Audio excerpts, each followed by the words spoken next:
But the mistake that I think a lot of people are making is they look at the president's approval rating and they say, okay, it's low. Okay, that'll be a bad year for Republicans. And they can look at directionally at the House and they can see, well, clearly Republicans are going to have a bad year in the House. So they take that leap of assuming that that applies to the Senate as well. Now, the thing is that midterm election pattern is really, really strong in the House, but it's not as strong in the House. The President's Party... Senate. In the Senate, yes, thank you. The President's Party loses only 65%. Because only a third of the Senate is up every 2 years, and only generally a handful of Senate races are competitive, it's a lot more idiosyncratic.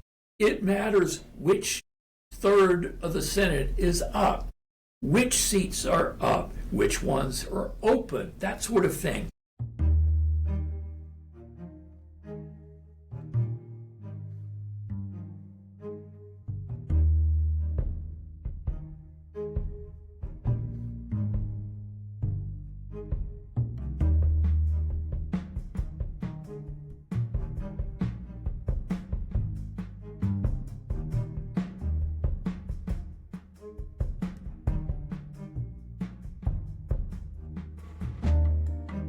Charlie, 5 months ago, you were the good friend you've been for 40 years and helped inaugurate the first podcast of Hawthorne's Across the Aisle program. A good deal has happened in those 5 months, from a sputtering economy to a partial government shutdown to the increased, if that's possible, dysfunctionality of Congress, to a war in Iran. A lot of the talking heads grab onto those and other single incidents to try to recast their predictions for the upcoming midterm elections that are still 7 months away, with much to come. From what I've heard you say, it seems those individual incidents are, as my wife Ivy says of my usual pathetic excuses, interesting but irrelevant, and that we ought to focus on the fundamentals of the partisan divides among the American voters, particularly by state. What's driving your thinking about the current situation? Well, I think that's absolutely true, John, but first of all, I'm trying to think of a midterm election that the dynamics fundamentally changed during the election year, during the even-numbered year. That events that shaped 9/11, events that shaped generally happen in the preceding year, and that they really don't change that much during the odd-numbered year. I mean, they can kind of pick up or lose some momentum, but directionally there's no change. But the second thing is that I think we tend to see other people as following things as closely as we do, but there are very few Americans that continue to get any kind of curated news, professionally edited, professionally curated news. Reading a newspaper, whether dead tree or online, watching the ABC World News Tonight, CBS Evening News, NBC Nightly News, reading, I don't even know if Time Magazine is still in print, or Newsweek or U.S. News, that they're just kind of getting little bits and pieces in a non-organized way, and that for so many of them, the news is so depressing that they studiously avoid it. I mean, they're practicing news abstinence. They are avoiding,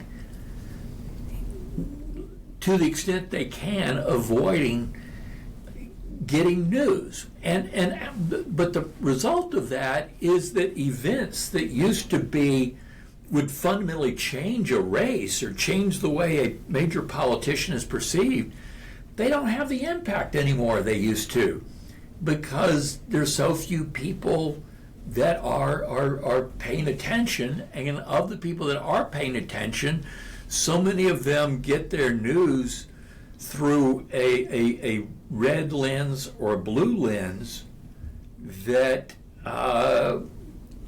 basically has a strong effect on how people interpret events as well. So this is, our politics works totally differently than it did when you and I studied civics in grade school or high school government or majored, or, it's just 90% of it is just irrelevant. So what are the fundamentals going into this election? I think, there's a tendency, really roughly speaking, you could say third Democrat, third Republican, third independent. If you talk about adults, it tends to be more, if you tone it down to likely voters, more even. But the thing is that when the country is so evenly, narrowly, and deeply divided, but narrowly in the sense you say, well, a third one way, a third this way, a third, that's a big number. But the thing is, 3/4 of independents aren't. They either lean Democrat and vote Democratic 80-odd% of the time, or they lean Republican and vote Republican 80-odd% of the time, so that in terms of adults, it's basically 45-45-10. In terms of likely voters, it's, or real voters, 47-8 versus 47-48 versus 2-3-4, and that's it. And so the fight is over tiny little sliver. And I think one of the most fascinating things about the 24 election that I've just sort of started really taking seriously is going into election day, the New York Times was publishing averages in each of the 7 swing states, the Michigan, Wisconsin, Pennsylvania, Nevada, Arizona, Georgia, North Carolina. Of those 7, in 6 of those 7, the leading candidate had 49% of the vote, and the trailing candidate had 48% of the vote. And for Michigan, Wisconsin, Pennsylvania, 3%. Michigan, Wisconsin, Pennsylvania, Harris at 49, Trump at 48. In Arizona, Georgia, North Carolina, Trump was at 49 and Harris at 48. Only Arizona, where Trump was at 50 going into election day, and Harris was at 47%, 50-47. But if you just look at the undecideds in each one of those places, you just allocate 2/3 of them towards Trump, and you have the election result. And now I think in non-swing states, I think there was, it was a little bit bigger than 2 or 3% undecided. Which is actually interesting because when you look at 24 versus 20, the biggest drop-offs were Democrats were not in swing states. It was in states, like California, that they were either had in the bag or ones that were all gone. But in the swing states, it actually shifted less than it did in states that were non-competitive. But when you're talking about 47-48 for each side and 2 or 3 in the middle, what it means is that very, very, very small shifts of votes have enormous consequences. Wow. Well, we're a nation of 50 states and an electoral college system for president. How are those states breaking down today? Well, it's interesting in that I'm going to have my cheat sheet in front of me here, because I want to get the numbers right. Well, first of all, wait a minute. That in 2024, 95% of the people who call themselves Democrats voted Democratic. 95% of the people who call themselves Republican voted Republican. This is in the Pew Research. Pew Research did, they don't do exit polls like they used to because so few people are voting live in person on election day, and so they still have mega sample polls. But the Pew Research Validated Voter Survey is interesting because what they did was they did this huge sample survey, and then for every single respondent, they went back and checked to make sure they actually did vote, looking at the voting rolls.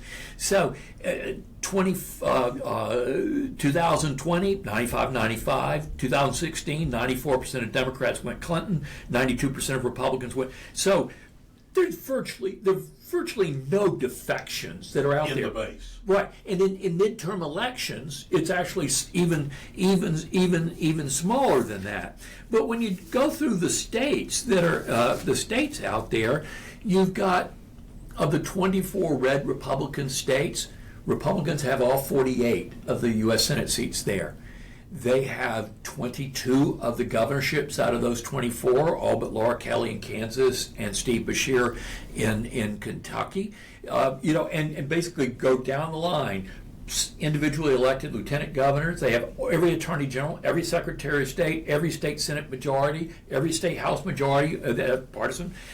And Democrats almost as dominant in the blue states, and it's only in these 7 purple states that you have fair fights, and that you don't have. And I think this is the fallacy that Democrats have in this election when they're looking at trying to convert some of these Senate seats in red states, is that the last Republican incumbent senator to lose re-election was Ted Stevens, who had just been convicted a couple of days before the election, with the conviction later thrown out for prosecutorial misconduct, and that was in 2012 maybe, or 8.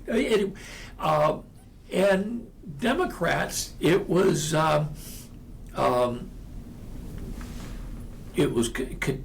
Colorado. But it's been a really, really, really, really long time. That you don't see incumbents in either red states, Republicans red states, districts, or Democrats in blue states or districts. They just don't go the opposite way. And so that keeps the races from really flipping. It means that the playing field is just a whole lot smaller than one might think. Because talking heads have to find things to talk about, the headline writers need to write headlines. We've seen a number of stories in recent weeks. I'd love to get your reaction to some of the new myths, if they're not true, and truths if they are. The MAGA right is splintering, particularly over the war in Iran. They are deserting the president. Anything to that? I think first of all, you made the point very well that journalists have to write or talk, and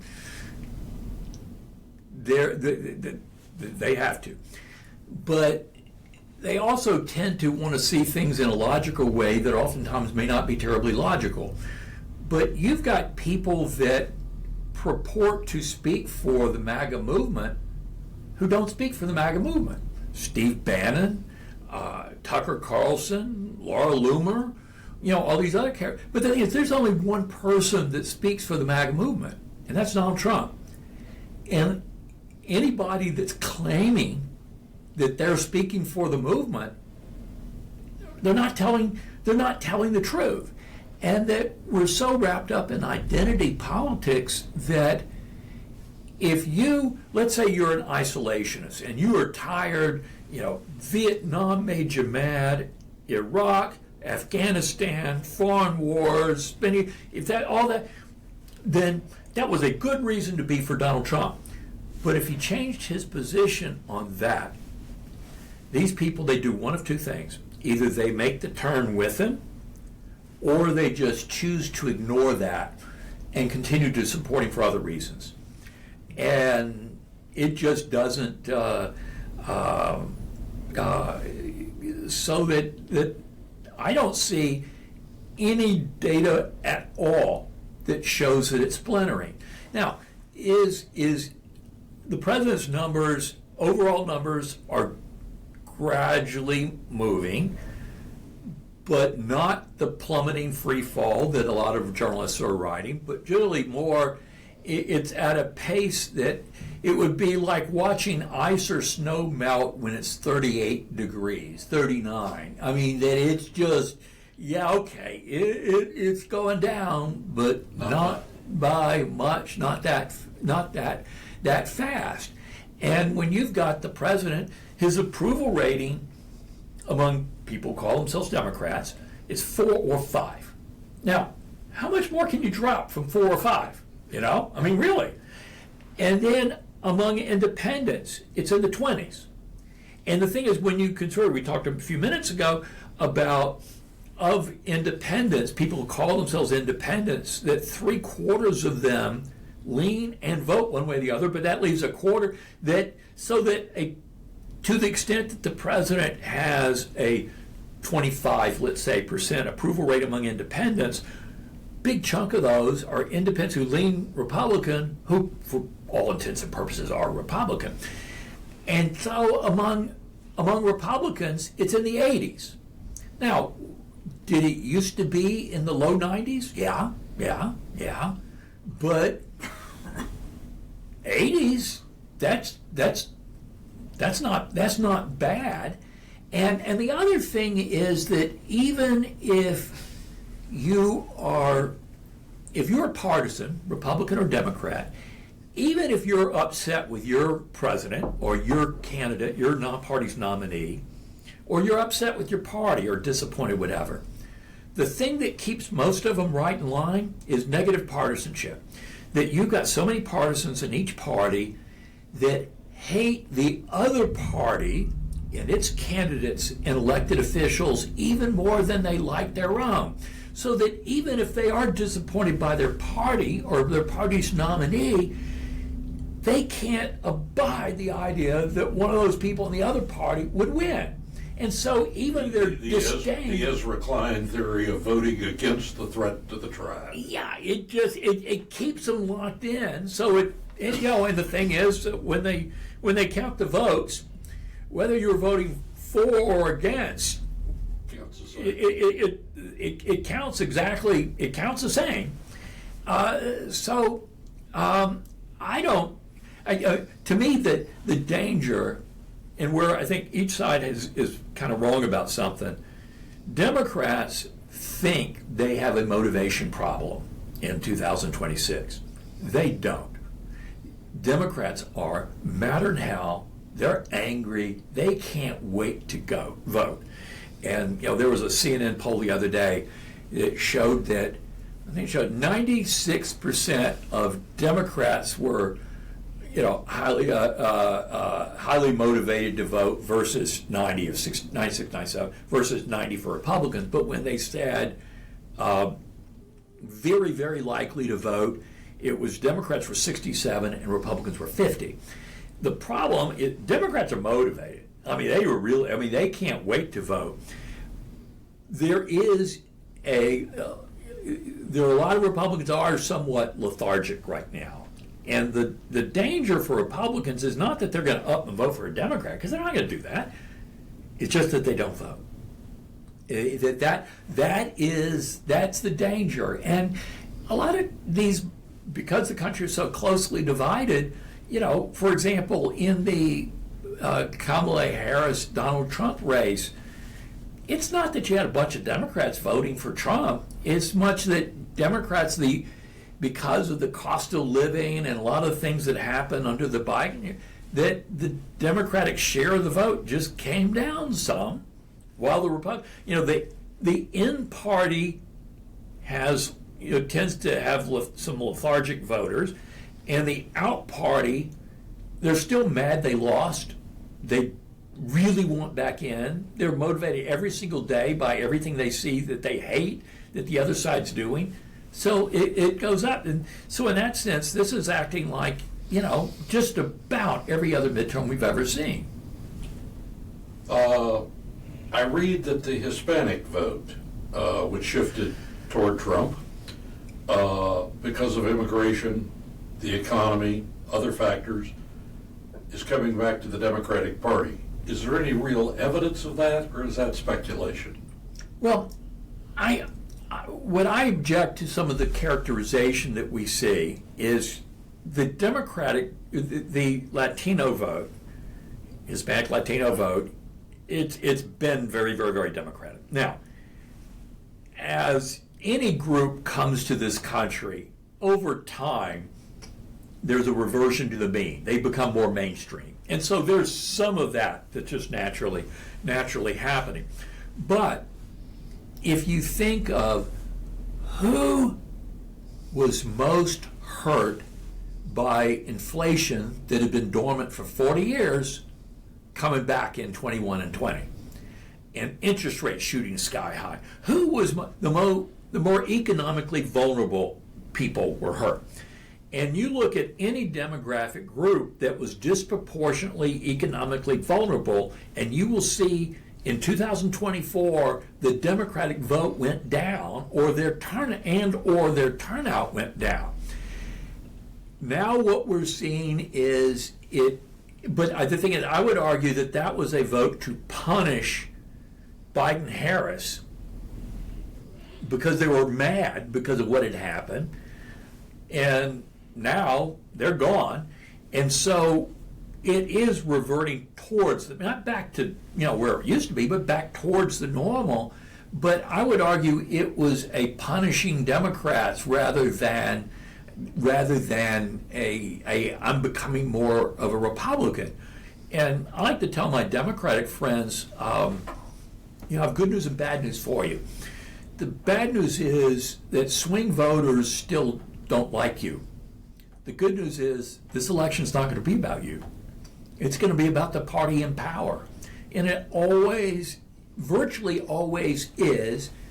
And even if you look at, in terms of the House, the exceptions, 1998.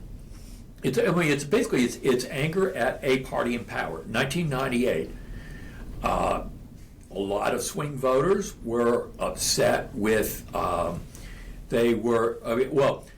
impeachment was going on, and they weren't about to nominate President Clinton for Husband of the Year, but the economy was good, the country was doing well, and they weren't real crazy about this effort and subsequent impeachment and trial in the Senate. And so Democrats actually gained seats in the House, which is rare. And then the only other exception, the post-World War II era, was the very next midterm election that was 2002, 13 months after 9/11. And so there you have your exception. But where a lot of people, so that it's voting against a party in power. Usually it's the party in the White House, but in the case of the impeachment, it was about the other party. And President Bush and George W. Bush in 2002, his approval ratings, they weren't at 90% still, but they were very, very high. They were in the 60s, just as Clinton's had been in the 60s. I was about to make another point, and I forgot what it was. Before we get to predictions on Senate and House, one more sort of headline question. The Democrats are on a victory roll from the Georgia Public Utility Commission races that they won 62-38 in November, to that Fort Worth race, to the legislative district of Mar-a-Lago. Has there been enough action out there to call it a Democratic wave? Well, I don't think there's going to be. I think Democrats are going to have a really good year. I don't think it's going to be a wave. I really don't. I think if, the normal, we've seen the party in the White House has lost seats in 18 out of 20 midterm elections since the end of the war, 90%. I talked about the two exceptions. You average all 20 of those midterms, and the average loss is 26 seats. The thing is, it's really hard for Democrats to gain more than, or much more than that average, because the playing field is so narrow. There's so few competitive districts, and half the districts that are competitive, half of them Democrats already have, they're defending. For example, there are only three Republican members. I mean, I'm going with the lines that were there in 2024. There are only 3 Republican members in the entire House that are in districts that Kamala Harris won. Those are the first ones that you pick up as ones that are, people behind enemy lines. And there are only 3 of them, and there aren't that many more than the ones that Trump won by, just a point or 2. And so that really keeps the number from being the 64 seats like Barack Obama lost, or the 52, 54, depending on how you're counting, that Bill Clinton did in 1994, or these big numbers. It's kind of hard, given the playing field is this narrow. But the mistake that I think a lot of people are making is they look at the president's approval rating and they say, okay, it's low. Okay, that'll be a bad year for Republicans. And they can look at directionally at the House and they can see, well, clearly Republicans are going to have a bad year in the House. So they take that leap of assuming that applies to the Senate as well. Now, the thing is, that midterm election pattern is really, really strong in the House, but it's not as strong in the House. The President's Party... Senate. In the Senate, yes, thank you. The President's Party loses only 65%, and that in the Senate, because only a third of the Senate is up every 2 years, and only generally a handful of Senate races are competitive, it's a lot more idiosyncratic. It matters which third of the Senate is up, which seats are up, which ones are open, that sort of thing. And so for Democrats, their challenge is there are only 2 Republican seats up in 2026 that aren't in red states. There's Susan Collins in Maine, which is kind of a light blue state, and then there's Tom Tillis's open seat in North Carolina, where he's retiring, and Trump did win the state all 3 times in a row, but it was really close. That's it. And for Democrats to pick up, in the Senate's 53-47, so Democrats need 4 seats. If they get 3 seats, it's 50-50, but Vice President Vance could still break the tie, so Democrats need 4 seats.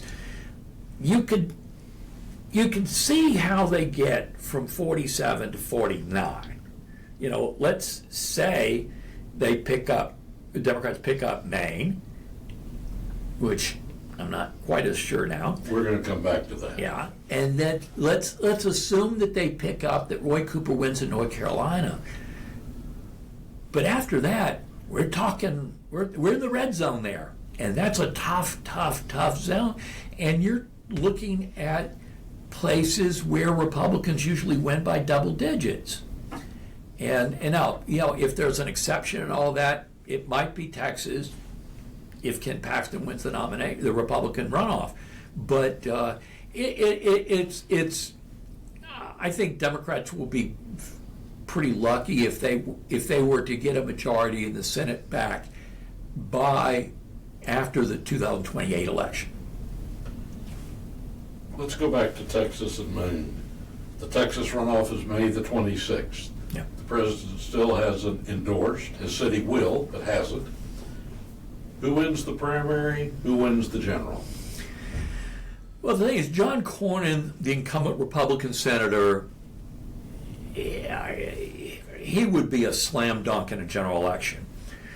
But he is an old-style establishment Republican in a party that's not old-style establishment-oriented anymore, particularly in Texas. And it's becoming more and more MAGA. And Ken Paxton, the Attorney General, he's in the runoff with, he is more like where Texas Republicans are than the incumbent John Cornyn. Now, my friend Jonathan Martin in Politico wrote that Paxton had more baggage than DFW at Christmas time. It is a whole lot more plausible that Democrats would have a chance against Paxton than with Cornyn. Well, I think they have no chance with Cornyn. So it kind of depends, but even then, you've got a very bright, talented Democratic nominee, James Talarico, who would be the perfect candidate for a congressional race in Travis County. In other words, Austin. The Blue Island. Yeah, it's the, what is it, the blueberry in a bowl of tomato soup. Yes. And I would not say it's impossible for Talarico to win a general election, but it would not be easy, and it would be contingent upon Paxton as the Republican nominee. Well, in terms of the runoff, I keep focusing on the fact that in the primary, 58% of Republicans who went to the polls voted against their incumbent senator of 24 years. That is absolutely true. And the second point is, it's extremely unusual these days for more Democrats to vote in their primary than Republicans vote in theirs, particularly when there is a very aggressive Republican primary to bring to encourage turnout. So those 2 points make it it's not illogical. I mean, it could happen, but Tough. I'd want to get. I tell you what, if I were going to bet on Democrats winning in Texas, I'd want to get some odds. Absolutely. Well, let's go to the state where you live now, Maine.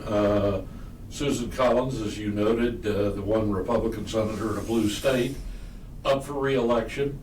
The Democrats have a primary between retiring Governor Janet Mills, who at 77, Term limited.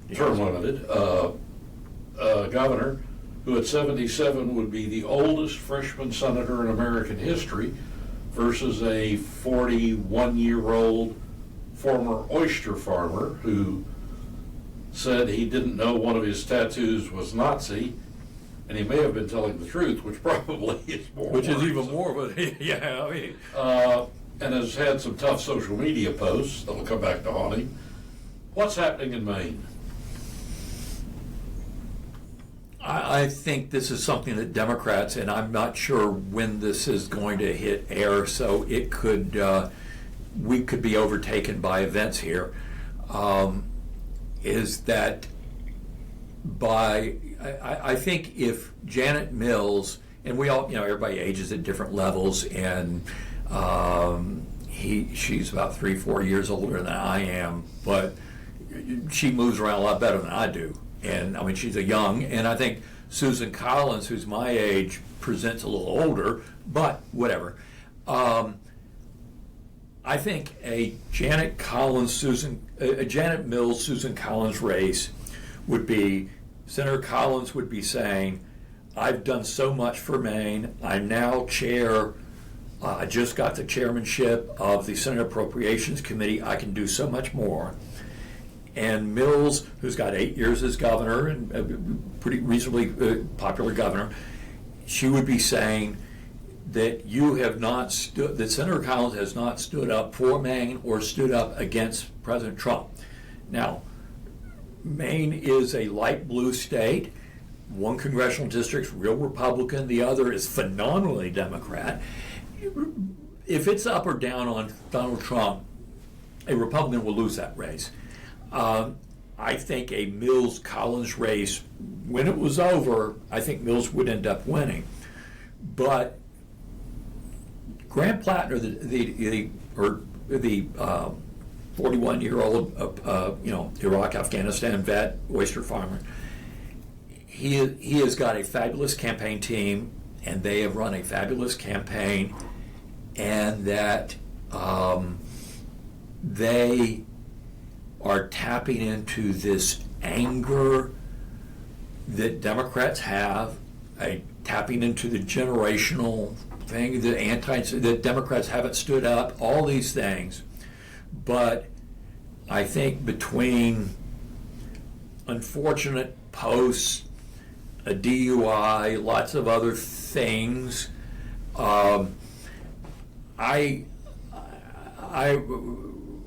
watched the Susan Collins, Sarah Gideon Senate race in 2020 up there, and they took this Speaker of the of the main house, and they dismembered her. If they didn't have a tenth the ammunition against Sarah Gideon than they've got against Graham Plattner. And so I think a Plattner-Collins race, the danger for Democrats is about Plattner and not about Donald Trump. The Democrats need that race to be about Donald Trump and standing up to Donald Trump. And they don't need it to be about their candidate.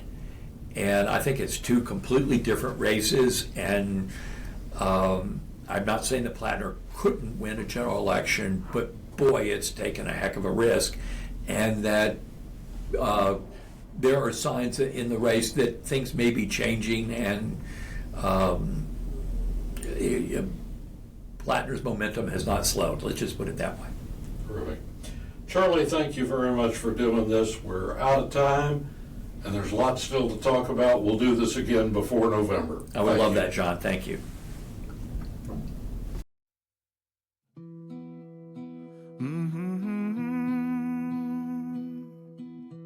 Across the dusty roads, hear the organ play.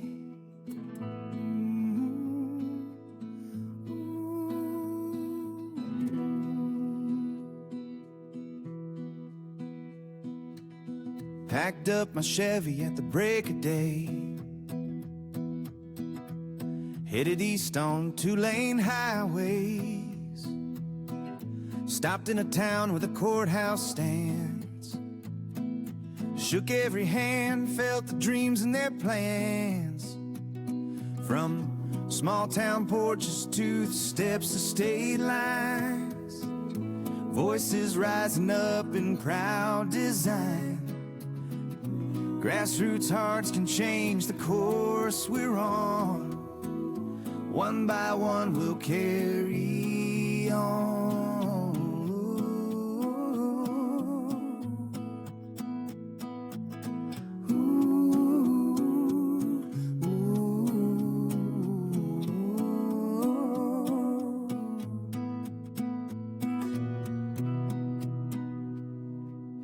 In the Capitol halls, I joined the crowd. Spoke for the hopeful, spoke for the loud. Heard every story written in calloused hands. Found every neighbor in these scattered lands.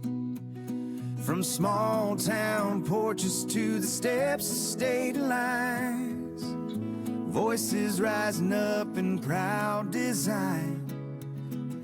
Grassroots hearts can change the course we're on. One by one we'll carry on.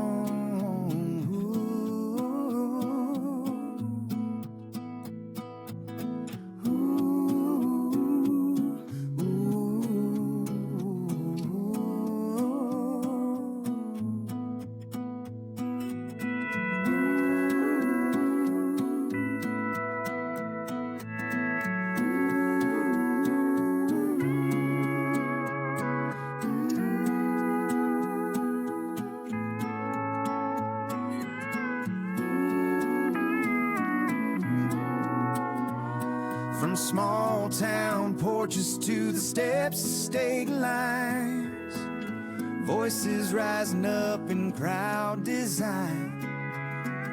Grassroots hearts can change the course we're on. One by one we'll carry on.